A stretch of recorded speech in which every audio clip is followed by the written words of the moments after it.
ಅದೇ ನಮ್ಮದು ಕೇಳುವ ಕರ್ತವ್ಯ ಕೇಳ್ತೇವ್ರಿ. ಕೊಡದೇ ಇದ್ದಾಗ ನಾವು ರಾಜ್ಯಾದ್ಯಂತ ನಮ್ಮ ಸಮಾಜದ ಮುಖಂಡರನ್ನು ಸಭೆ ಕರೆದು ಒಂದು ನಿರ್ಣಯಕ್ಕೆ ಬರ್ತೇವೆ. ಈ ಸಲ ಸುಮ್ಮನೆ ದಿನ ತನಕ ಕುತ್ತಂಗೆ ಕೊಡೋದಿಲ್ಲ. ಈ ಸಲ ಕಾಂಗ್ರೆಸ್ ಪಕ್ಷದಲ್ಲಿ ನಮ್ಮವ್ರಿಗೆ ಸಚಿವ ಸ್ಥಾನ ಕೊಡದೇ ಇದ್ದಾಗ ನಾವು ರಾಜ್ಯಾದ್ಯಂತ ನಮ್ಮ ಸಂಘಟನೆ ಆಗಿದೆ. ನಾವೇನು ಬಾಯಿಲೆ ಹೇಳ್ತಾ ಇದ್ದೇವಲ್ಲ 40ರಿಂದ 45 ಲಕ್ಷ ಅಂಥೇಳಿ, ಇದು ಕೇವಲ ಬಾಯಿಲೆ ಹೇಳಿಲ್ಲ, ನಾವು ಗಣತಿ ಮಾಡ್ತಾಯಿದ್ದೀವಿ ಇಡೀ ರಾಜ್ಯದ ತುಂಬ. ನಾನು ರಾಜ್ಯಾಧ್ಯಕ್ಷನಾದ ಮೇಲೆ ಕೊಡಗು ಜಿಲ್ಲೆಯನ್ನು ಹೊರತುಪಡಿಸಿ ಇಡೀ ರಾಜ್ಯ ಸುತ್ತಿದ್ದೀನಿ. ಎಲ್ಲ ಕಡೆ ನಮ್ಮ ಸಮಾಜ ಗಾಣಿಗರಿದ್ದೆವು. ಆದರೆ ಎಲ್ಲ ಒಳಪಂಗಡಗಳು ಬೇರೆ ಇದ್ದವು. ಗಾಣಿಗರಲ್ಲೇ ಸುಮಾರು ಕರ್ನಾಟಕದಲ್ಲಿ 13ರಿಂದ 14 ಒಳಪಂಗಡಗಳದಾವು. ನಾವು ಇಲ್ಲಿ ಉತ್ತರ ಕರ್ನಾಟಕದೊಳಗೆ ಕರಿಕುಲು ಗಾಣಿಗರು, ಸಜ್ಜನ ಗಾಣಿಗರು, ಕಲಶೆಟ್ಟಿ ಗಾಣಿಗರು, ಪಂಚಮ ಗಾಣಿಗರು ಅಂತ ಕರಿತೇವೆ. ನಾವು ಮೈಸೂರು ಭಾಗದಾಗ ಹೋದ್ರೆ ಜ್ಯೋತಿಪಣ ಗಾಣಿಗ, ಶಿವಜ್ಯೋತಿಪಣ ಗಾಣಿಗ ಅಂತ ಕರೀತಾರೆ. ಕಾರವಾರ ಭಾಗದಾಗ ಹೋದ್ರೆ ಶೆಟ್ಟಿ ಗಾಣಿಗ, ದೇವಗಾಣಿಗ ಅಂತ ಕರೀತಾರೆ. ಹಿಂಗೆ ಅನೇಕ ಕಡೆ ನಮ್ಮೆಲ್ಲರ ವೃತ್ತಿ ಏನಪ್ಪ ಅಂದ್ರೆ ಮೂಲತಃ ಗಾಣಿಗರ ವೃತ್ತಿ. ಎಲ್ಲ ಜಾತಿ ಬಂದಿದ್ದು ಅವ್ರವ್ರ ವೃತ್ತಿ ಮೇಲೆ. ನಾವು ಈ ದೇಶಕ್ಕೆ ವಿದ್ಯುತ್ ಬರೋದಕ್ಕಿಂತ ಮುಂಚೆ, ಕೆರೋಸಿನ್ ಬರೋದಕ್ಕೆ ಮುಂಚೆ ಎಲ್ಲರ ಮನ್ಯಾಗ ದೀಪ ಬೆಳಗಬೇಕಾಗಿತ್ತಂದ್ರೆ ಗಾಣಿಗರು ತೈದಂಥ ಎಣ್ಣೆನ ತೊಗೊಂಡು ಹೋಗೇ ದೀಪ ಹಚ್ತಿದ್ರು. ಇವತ್ತು ನಮ್ಮ ಮಕ್ಕಳಿಗೆ ಕಷ್ಟದಾಗಿದ್ದಾರೆ. ನಮ್ಮ ಮಕ್ಕಳಿಗೆ ಶೈಕ್ಷಣಿಕವಾಗಿ ಅವರೆಲ್ಲರಿಗೆ ಒಂದು ವಿದ್ಯಾಭ್ಯಾಸ ಕೊಡ್ಲಿಕ್ಕೆ ಬಹಳಷ್ಟು ಆರ್ಥಿಕವಾಗಿ ಹಿಂದುಳಿದಂಥ ಸಮಾಜ ಬಾಂಧವರು ಗ್ರಾಮೀಣ ಪ್ರದೇಶದೊಳಗಿದ್ದಾರೆ. ಆ ಸಮಾಜಕ್ಕೆ ಒಂದು ನ್ಯಾಯ ಕೊಡ್ರಿ ಅಂತೇಳಿ ಕೇಳ್ತಾ ಬಂದಿದ್ವಿ. ನಾವು ಸಿದ್ದು ನ್ಯಾಮಗೌಡರು 2015ರಲ್ಲಿ ಶಾಸಕರಾಗಿದ್ದಾಗ ಸನ್ಮಾನ್ಯ ಶ್ರೀ ಸಿದ್ದರಾಮಯ್ಯ ಸಾಹೇಬ್ರನ್ನ ನಾವಾಯಿತು, ಶಿರಡೋನ್ ವಕೀಲರು, ಅಳಕೇರಿಯವರು ಎಲ್ಲರೂ ಕೂಡಿ ದೆಹಲಿಗೆ ಹೋಗಿ ಒತ್ತಾಯಿಸಿದಾಗ ಅವ್ರು ಹೇಳಿದ್ರು, ನಿಜವಾಗಿ ಸ್ವತಂತ್ರ ಸಿಕ್ಕ ಬಳಕ ನೀವು ಯಾರೂ ಸಚಿವರೇ ಆಗಿಲ್ಲ ಏನಂತೇಳಿ. ಇಲ್ಲರಿ ಸರ್, ಕಾಂಗ್ರೆಸ್ ಪಕ್ಷದೊಳಗೆ ಭಾಳ ಜನ ಶಾಸಕರಾಗಿದ್ದಾರೆ. ನಿಮ್ಗೆ ಅದರಲ್ಲಿ ಹೇಳ್ಕೊತ ಹೋಗ್ಬೇಕಂದ್ರೆ ಒಂದು ಲಿಸ್ಟೇ ಐತಿ. ಇವತ್ತು ಎಮ್ ಸಜ್ಜನ್ ಅವರು ಬಿಜಾಪುರ ಜಿಲ್ಲೆಯನ್ನು ತೊಗೊಂಡ್ರೆ ಸಜ್ಜನ್ ಅವರಾಗಿರ್ಬೋದು, RR ಕಲ್ಲೂರವರಾಗಿರ್ಬೋದು, ಕಲಿತೂರಾಗಿರ್ಬೋದು, ಮತ್ತು ಸಿದ್ದು ನ್ಯಾಮಗೌಡರಾಗಿರ್ಬೋದು, ಮೋಹನ್ ಶೆಟ್ಟಿಯವರಾಗಿರ್ಬೋದು, ಶಾರದಾ ಮೋಹನ್ ಶೆಟ್ಟಿಯವರಾಗಿರ್ಬೋದು, VR ಸುದರ್ಶನ್ ಆಗಿರ್ಬೋದು, ಪುಷ್ಪ, ಹಿಂಗೆ ಬಹಳಷ್ಟು ಜನರ ಲಿಸ್ಟೇ ಐತಿ. ಇವರೆಲ್ಲ ಕಾಂಗ್ರೆಸ್ ಪಕ್ಷದಿಂದ ಶಾಸಕರಾಗಿ ಹೋದಂಥವ್ರು ಅದಾರ. ಯಾರಿಗೂ ಅವಕಾಶ ಕೊಟ್ಟಿಲ್ಲ. ಮತ್ತು 80 ದಶಕಗಳಿಂದ ಒಂದು ಸಮಾಜಕ್ಕೆ, ಇಷ್ಟೊಂದು ಸಂಖ್ಯೆ ಇರ್ತಕ್ಕಂಥ ಸಮಾಜಕ್ಕೆ ಒಂದು ಸಚಿವ ಸ್ಥಾನ ಕೊಡದೇ ಇದ್ರೆ ಇವತ್ತು ನಾವೆಲ್ಲ ಭಾಷಣ ಮಾಡ್ತೇವೆ ಜಾತ್ಯತೀತ ರಾಷ್ಟ್ರ ಅಂತೇಳಿ. ಎಲ್ಲರೂ ಕ್ಯಾಬಿನೆಟ್ನಾಗ ಕೊಡಬೇಕಾಗಿತ್ತಪ್ಪ ಅಂದ್ರೆ ಆಯಾ ಧರ್ಮ, ಆಯಾ ಜಾತಿಗಳ ಅನುಗುಣವಾಗಿ ಅವರಿಗೆ ಒಂದು ಅಧಿಕಾರವನ್ನು ಕೊಡ್ತಕ್ಕಂಥ ವ್ಯವಸ್ಥೆ ರಾಜಕೀಯ ಪಕ್ಷದಲ್ಲಿ ನಾವು ನೋಡ್ತಾ ಇದ್ದೆವು. ಮತ್ತು ಈ ರೀತಿ ನೀವು ಗಾಣಿಗರನ್ನ ನೆಗ್ಲೆಕ್ಟ್ ಮಾಡೋದೇ ಆದ್ರೆ ಮುಂದಿನ ದಿನಮಾನದಾಗ ನಾವು ಏನಾದರೂ ಒಂದು ಹೊಸ ನಿರ್ಣಯ ಮಾಡಬೇಕಾಗ್ತದೆ. ಇವತ್ತು ಲಕ್ಷ್ಮಣ್ ಸವದಿ ಅವರು ಕಾಂಗ್ರೆಸ್ ಪಕ್ಷಕ್ಕೆ ಬರೋದ್ರಿಂದ ನಾವು ಹೇಳ್ತಾ ಇದ್ದೇವೆ, 20 ಪಕ್ಷ, ಕನಿಷ್ಠ ಪಕ್ಷ 20 ಶಾಸಕರು ಅವ್ರ ಬಾಯಿಂದ ಹೇಳ್ತಾ ಇದ್ದಾರೆ. ನೀವು ನೋಡ್ರಿ, ಇಲ್ಲೇ ಜೇವರ್ಗಿ ಒಳಗೆ ಹೋಗ್ರಿ ಅಜಯ್ ಸಿಂಗ್ ಅವ್ರು ಹೇಳ್ತಾರೆ, ಇಂಡಿ ಒಳಗೆ ಹೋಗ್ರಿ ಯಶವಂತರಾಯ್ ಗೌಡ್ರು ಹೇಳ್ತಾರೆ, ನೀವು ರೋಣದಾಗ ಹೋಗ್ರಿ ಅವ್ರು ಹೇಳ್ತಾರೆ, JT ಪಾಟೀಲ್ ಬೀಳ್ಗ್ಯಾಗ ಹೋಗ್ರಿ ಅವ್ರು ಹೇಳ್ತಾರೆ. ಎಲ್ಲ ಕಡೆ ನೀವು ಹೋಗಿ ಕೇಳಿದ್ರಾಯ್ತು. ಇಲ್ಲರಿ ಲಕ್ಷ್ಮಣ್ ಸವದಿ ಅವ್ರು ಬಂದರು, ನಿಮ್ಮ ಕಮ್ಯುನಿಟಿಯವರು ಒಂದಾಗಿ ನಮಗೆ ಮತ ಬಂದು, ನಿಮ್ಮ ಮತ ಮೊದಲು ಬರ್ತಿದ್ದಿಲ್ಲ, ಈಗ ಬಂದರು, ಮತ ಬಂದು, ಅದಕ್ಕಾಗಿ ನಾವೆಲ್ಲ ಆರಿಸಿ ಬಂದೆವು ಅಂತಕ್ಕಂಥ ಮಾತು ನಾವು ಸುಮಾರು 20 ಜನ ಶಾಸಕರು ಅವ್ರ ಬಾಯಿಂದನೇ ಹೇಳೋದನ್ನು ಕೇಳ್ತೇವೆ. ಇಷ್ಟೆಲ್ಲ ನಾವು ಶಾಸಕ ಭವನದಾಗ ಒಂದು ಸಭೆ ಕರೆದು ಈ ಎಲ್ಲ ಶಾಸಕರನ್ನು ಕರೆದಿದ್ದೆ ನಾನು. ಹಿಟ್ನಾಳ್ ಅವ್ರನ್ನ ಹಿಡ್ಕೊಂಡು ಕಿಶಿಂದ್ರೆ ಕೊಪ್ಪಳದಾಗ ಹಿಟ್ನಾಳ್ ಅವರು ಹೇಳಿದ್ರು, ಅವರು ನಾನೇನಾದರೂ ಆರಿಸಿ ಬರಬೇಕಾಗಿತ್ತಪ್ಪ ಅಂದ್ರೆ ಲಕ್ಷ್ಮಣ್ ಸವದಿ ಅಣ್ಣವ್ರು ಬರೋದ್ರಿಂದ ಆ ಸಮಾಜ ಒಗ್ಗಟ್ಟಾಗಿ ನನಗೆ ಓಟ್ ಆಗ್ತತ್ತೇಳಿ ಆ ಎಲ್ಲ 20 ಜನರಿಗೆ ಕರೆಸ್ಕಿಸಿದ್ರೆ ನಾನು ಅಲ್ಲಿ ಸನ್ಮಾನ ಮಾಡಿದಾಗ ಪ್ರತಿಯೊಬ್ಬರು ಹೇಳಿದ್ರು, ಸವದಿ ಸಾಹೇಬ್ರಿಗೆ ಕೊಟ್ಟೆ ಕೊಡ್ತಾರೆ, ಅವಕಾಶ ಐತೆ ಅಂತೇಳಿ. ಈಗ ಸಿದ್ದರಾಮಯ್ಯ ಸಾಹೇಬ್ರ ನೇತೃತ್ವ ಸರ್ಕಾರದಾಗ ಏನೋ ಒಂದು ಭಾಳಷ್ಟು ಜನ ಹಿರಿಯರಿಗೆ ಕೊಡೋದ್ರಿಂದ ಉಳಿದಿತ್ತು. ಇವತ್ತು ಯಾವುದೇ ಕಾರಣಕ್ಕೂ ಲಕ್ಷ್ಮಣ್ ಸವದಿ ಅವ್ರನ್ನ ಸಚಿವ ಸಂಪುಟದಿಂದ ಕೈ ಬಿಟ್ಟಿದ್ದೆ ಅಥವಾ ಅವ್ರನ್ನ ತಗೊಳ್ಳದೇ ಇದ್ರೆ ನಾವು ಗಾಣಿಗರು ಇಡೀ ರಾಜ್ಯಾದ್ಯಂತ ಕಾಂಗ್ರೆಸ್ ಪಕ್ಷದ ಈ ಅನ್ಯಾಯ ಯಾಕೆ ಆಗ್ತಾ ಇದೆ ಅನ್ನೋದು ಕುರಿತು ಬಹಳಷ್ಟು ಶೀಘ್ರವಾಗಿ ಚರ್ಚೆ ಮಾಡಿ ಮುಂದಿನ ಚುನಾವಣೆಗಳಲ್ಲಿ ನಾವು ಒಂದು ಬಹಳಷ್ಟು ಗಟ್ಟಿ ನಿರ್ಧಾರವನ್ನು ಮಾಡ್ತೇವೆ.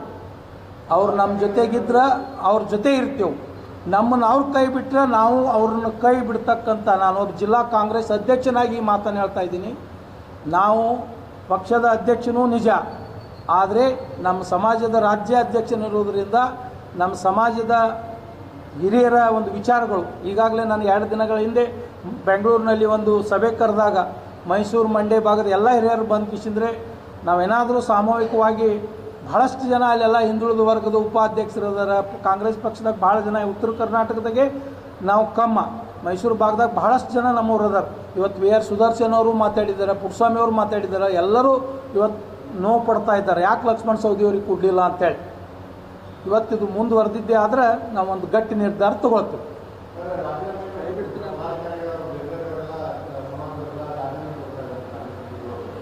ಅದೇ ಅವರು ಬೆಂಗಳೂರಿನೊಳಗೆ ಅವ್ರು ಅದನ್ನೇ ಮಾಡೋಣ ಅಂತಂದ್ರು. ಸಂಪೂರ್ಣ ಸಚಿವ ಸಂಪುಟ ಮುಗಿದಿಲ್ಲ, ಇನ್ನೂ 19 ಜನರಿಗೆ ಅವಕಾಶ ಐತಿ. 20ನೇ ತಾರೀಕಿನೊಳಗೆ ನಾವು ಮಾಡ್ತೇವೆ ನಿಮಗಂತೇಳಿ ಮುಖ್ಯಮಂತ್ರಿಗಳು ಬಳಕ ಭರವಸೆಯನ್ನು ಕೊಟ್ಟಿದ್ದಾರೆ ಅಂತ ಹೇಳಿದ್ರು. ಅವರಿಗೆ ನಮಗೇನು ಕೊಟ್ಟಿಲ್ಲ. ನಾವು ಲಕ್ಷ್ಮಣ ಸವದಿ ಅವ್ರಿಗೆ ಕೇಳಿದಾಗ ಮಾಡ್ಬೋದು ತಡ್ರಿಪ್ಪ, ಇವೇನೋ ಮಾಡಬೇಡ್ರಿ ಅಂತ ಹೇಳಿದ್ದಾರೆ ನಮ್ಗೆ ಅವ್ರು. ಆದರೂ ಸಮಾಜಕ್ಕೆ ಅನ್ಯಾಯ ಆಯ್ತಪ್ಪ ಅಂದ್ರೆ ನಾವೆಲ್ಲರೂ ಕೂಡಿ ನಿರ್ಧಾರ ತೊಗೊಂಡು ಎಷ್ಟು ಜನ ಅದೇವು 100ಕ್ಕೆ 75ರಷ್ಟು ಜನ ಆದರೂ ನಾವು ಮುಂದೆ ಒಂದು ಅಚಲವಾದಂಥ ನಿರ್ಧಾರ ಮಾಡ್ತೇವೆ. ಅನ್ಯಾಯ ಆಯ್ತಪ್ಪ ಅಂದ್ರೆ ಅದ್ರ ಪ್ರತಿಭಟನೆ ಮಾಡ್ತಕ್ಕಂಥದ್ದಕ್ಕೆ. ಸರ್ ಅದನ್ನೇ ಹೇಳಕತ್ತೀನಲ್ಲ, ಅದನ್ನೇ 20ನೇ ತಾರೀಕಿನವರೆಗೆ ಕಾದು ನೋಡ್ತೇವೆ. ಆ ಸಚಿವ ಸಂಪುಟದ ವಿಸ್ತರಣೆ ಸಂದರ್ಭದೊಳಗೆ ಸಮಾಜಕ್ಕೆ ಅವಕಾಶ ಕೊಡದೆ ಅನ್ಯಾಯ ಆಯ್ತಪ್ಪ ಅಂದ್ರೆ ಖಂಡಿತವಾಗಿಯೂ ಕೊಡ್ತೇವೆ. ಸರ್ ನಾವು ಸಮಾಜಕ್ಕೆ ಕೇಳ್ತಾ ಇದ್ದೆವು. ರವಿ ಗಾಣಿಗರ ನಮ್ಮ ಸಮಾಜದವ್ರು ಅಲ್ಲ ಸರ್. ಹಾಂ, ಈಗ ಮೂಲ ಕಾಂಗ್ರೆಸ್ಸಿಗರಿಗೆ ನಮಗೇನು ಭರವಸೆ ಇದೆ ಅಂದ್ರೆ ಸರ್, ಲಕ್ಷ್ಮಣ ಸವದಿಯವರು ವಲಸಿಗರಲ್ಲ. ಲಕ್ಷ್ಮಣ ಸವದಿಯವರು ಭಾರತೀಯ ಜನತಾ ಪಕ್ಷಕ್ಕೆ ರಾಜೀನಾಮೆ ಕೊಟ್ಟು ತಟಸ್ಥರಾಗಿದ್ದರು. ಒಬ್ಬ ರಾಜ್ಯ ಅಧ್ಯಕ್ಷರು ಅವರಿಗೆ ವಿಶೇಷವಾದಂಥ ಹೆಲಿಕಾಪ್ಟರ್ ಕೊಟ್ಟು ಅವರಿಗೆ ಆಹ್ವಾನ ಮಾಡಿಕೊಂಡು ಕರೆಸ್ಕೊಂಡು ಅವ್ರ ಜೊತೆ ಮಾತುಕತೆ ಮಾಡಿ ಅವ್ರನ್ನ ಪಕ್ಷಕ್ಕೆ ತೊಗೊಂಡಿದ್ದಾರೆ. ತಾವಾಗಿ ಅವ್ರು ಬಂದಿಲ್ಲ. ತಮಗೆಲ್ಲ ಅದು ಗೊತ್ತೈತೆ, ಅವತ್ತು ತಾವೆಲ್ಲ ಮೀಡಿಯಾದಾಗ ಇದನ್ನೆಲ್ಲ ಬರೆದಿದ್ದೀರಿ. ಲಕ್ಷ್ಮಣ ಸವದಿ ಅವರಿಗೆ ಕಾಂಗ್ರೆಸ್ ಪಕ್ಷದ ಅಂದಿನ ಮುಖ್ಯಮಂತ್ರಿಗಳಾದಂಥ ಸಿದ್ದರಾಮಯ್ಯ ಸಾಹೇಬರಾಗಿರ್ಬೋದು, ಅಂದಿನ ರಾಜ್ಯಾಧ್ಯಕ್ಷರಾದಂಥ ಶ್ರೀಯುತ ಡಿ.ಕೆ. ಶಿವಕುಮಾರ್ ಸಾಹೇಬರಾಗಿರ್ಬೋದು, ಅವರಿಗೆ ದೂರವಾಣಿ ಮುಖಾಂತರ ಮಾತಾಡಿದ್ರು. ಮೊದಲ ಅಲ್ಲಿ ಶ್ರೀಮತಿ ಲಕ್ಷ್ಮೀ ಹೆಬ್ಬಾಳ್ಕರ್ ಅವರು ಹೋಗಿ ಅವ್ರಿಗೆ ಮಾತಾಡಿ ವಿಶೇಷ ಹೆಲಿಕಾಪ್ಟರ್ ಕರೆಸಿ ಅವ್ರನ್ನ ಬೆಂಗಳೂರು ಕರೆಸ್ಕೊಂಡು ಅವ್ರ ಜೊತೆ ಮಾತುಕತೆ ಮಾಡೋದು. ನಿಮಗೆ ಮಂತ್ರಿ ಕೊಡ್ತೀವಿ ಅವತ್ತು ಅವ್ರು ಹೇಳಿದಾಗ, ಮಂತ್ರಿ ಕೊಡೋದು ಬಿಡೋದು ಆಮೇಲೆ ನೋಡಕತ್ರಿ, ನನ್ನ ಕಾನ್ಸ್ಟಿಟ್ಯೂನ್ಸಿ ಒಳಗೆ ಕೆಲಸಗಳನ್ನು ನೀವು ಮಾಡಿಕೊಡೋಕೆ ಪ್ರಯಾರಿಟಿ ಕೊಡ್ತಿದ್ರಪ್ಪ ಅಂದ್ರೆ ನಾನು ನಿಮ್ಮ ಪಕ್ಷಕ್ಕೆ ಜಾಯ್ನ್ ಆಗ್ತೀನಿ ಅಂತೇಳಿ ನಾನು ಕಂಡೀಷನ್ ಆಗಿದ್ದೀನಿ ಅಂತ ಅವರೇ ಸಾರ್ವಜನಿಕವಾಗಿ ಹೇಳಿದ್ದೀನಿ ಅಂತ ಹೇಳಿದ್ದಾರೆ. ಹೀಗಿದ್ದಾಗ ವಲಸಿಗರಂತ ಅವ್ರನ್ನ ಕರೆಯೋದಕ್ಕಿಂತ ನೀವು ಪಕ್ಷಕ್ಕೆ ಅನುಕೂಲ ಆಗ್ತದಂತ ಅವ್ರನ್ನ ಸ್ವಾಗತ ಮಾಡ್ಕೊಂಡಿದ್ದೀರಿ. ಅದು ಆಗಿದೆ. ಅದಕ್ಕೆ ಅವ್ರಿಗೆ ಅವಕಾಶ ಮಾಡಿಕೊಡ್ರಿ. ಸೀನಿಯರ್ ಅದಾರ. ಆ ಪಕ್ಷ ಅವ್ರನ್ನ ಸೋತರು ಉಪಮುಖ್ಯಮಂತ್ರಿ ಏನು ಮಾಡ್ತು? ಯಾಕೆ ಮಾಡ್ತು? ಒಬ್ಬ ಸಂಘಟನಾ ಚತುರದನ. ಇವನನ್ನು ಪಕ್ಷದೊಳಗೆ ಒಂದು ಉನ್ನತ ಸ್ಥಾನ ಕೊಟ್ಟರು ಪಕ್ಷ ಸಂಘಟನೆ ಆಗ್ತದೆ ಮಾಡಿದ್ರು. ಕಾಂಗ್ರೆಸ್ ಅನಿವಾರ್ಯ ಅಲ್ಲ ಸರ್. ಲಕ್ಷ್ಮಣ ಸವದಿ ಅವರಿಗಾಯ್ತು, ಗಾಣಿಗ ಸಮಾಜಕ್ಕಾಯ್ತು. ವೈಯಕ್ತಿಕ ಮಲ್ಲು ಲೋಣಿಯವರಿಗೆ ಕಾಂಗ್ರೆಸ್ ಇರಬಹುದು, ಬಟ್ ಗಾಣಿಗ ಸಮಾಜಕ್ಕೆ ಯಾವುದೇ ಒಂದು ಪಕ್ಷ ಅನಿವಾರ್ಯ ಆಗೋದಿಲ್ಲ. ಪಕ್ಷದೊಳಗೆ ಸ್ಥಾನಮಾನಗಳು ಕೊಟ್ಟರೆ ಅದನ್ನು ಸಮಾಜಗಳು ಮೆಚ್ಕೊಂಡು ಆ ಪಕ್ಷದ ಜೊತೆಗಿರ್ತಾರೆ. ಆ ಪಕ್ಷ ಆ ಸಮಾಜವನ್ನು ಕಡೆಗಣಿಸ್ಕೋತ ಹೊಂಟಪ್ಪ ಅಂದ್ರೆ ಆಟೋಮೆಟಿಕ್ಕಾಗಿ ನಾವು ಪಕ್ಷದಾಗಿರ್ತಕ್ಕಂಥ ಹಿರಿಯರು ಕೂತ್ಕೊಂಡು ಕಿಸಿಂದ್ರೆ ನೀವು ಈ ಪಕ್ಷಕ್ಕೆ ಬೆಂಬಲ ಮಾಡಿರಿ ಅಂತಂದ್ರೂ ಜನ ಮಾಡೋದಿಲ್ಲ. ಯಾಕೆ ಮಾಡೋದಿಲ್ಲ? ಏನು ಕೊಟ್ಟಿದ್ದೀರಿ ಈ ಕಾಂಗ್ರೆಸ್ ಪಕ್ಷ, ಎದಕ್ಕೆ ನೀವು ಅಲ್ಲಿ ಇರ್ತೀರಿ ಅಂತ ಇವತ್ತು ಚಾಲೂ ಆಗ್ಯಾವ ನಮಗೆ ಕೇಳೋಕೆ. ನಮಗೆ ದಿನ ಫೋನ್ ಹಚ್ಕಿಸಿಂದ್ರೆ ಯಾಕೆ ಪ್ರೆಸ್ ಮೀಟ್ ಮಾಡ್ತೀರಿ, ನಿಮಗೇನೂ ಕೊಡಂಗಿಲ್ಲ ಅವರು. ಸೋತರು ಕೂಡ ಕರ್ಕೊಂಡ್ಬಂದು DCM ಸ್ಥಾನ ಕೊಟ್ಟು BJP ಮಾಡಿದೆ, ಸಪೋರ್ಟ್ ಮಾಡಿದೆ. ಬಿಜಾಪುರದಾಗ SK ಬೆಳೂರಿ ಅವರಿಗೆ ಮಂತ್ರಿ ಸ್ಥಾನ ಕೊಟ್ಟಿದೆ. BJP ಅಷ್ಟೆಲ್ಲ ಕೊಟ್ಟಿದೆ. ಹೆಂಗೆ ಏನು ವಿಚಾರ ಸರ್? BJP ಅಷ್ಟೆಲ್ಲ ಕೊಟ್ಟಿದೆ.